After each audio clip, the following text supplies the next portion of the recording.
intensifikimit të gjitha marrëdhënieve ekonomike, sociale, arsimore e shumë shka tjetër.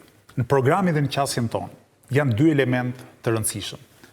E para, mos harroni, Shqipëria është një vend i NATO-s dhe që nuk e përdor asnjëherë pozitën e saj si vendi antar i NATO-s për të thënë që ne aty nuk jemi thjesht spektator, por jemi dhe veprues.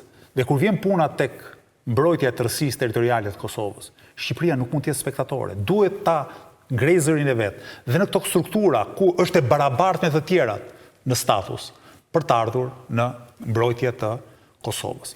E dyta, në raport me Serbinë, ne duhet të kthehemi politikës tonë të mëhershme, parimore, që qëndrimi ynë ndaj Serbisë do të varet nga qëndrimi i Serbisë ndaj Kosovës.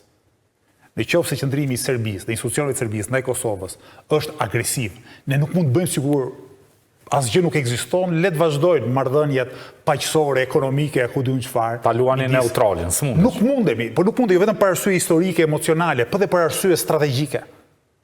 Edhe për arsye strategjike, Shqipëria nuk e ka luksin për të bërë sikur Kosova nuk ekziston, siç ka bërë zoti Rama për 12 vjet deri më sot.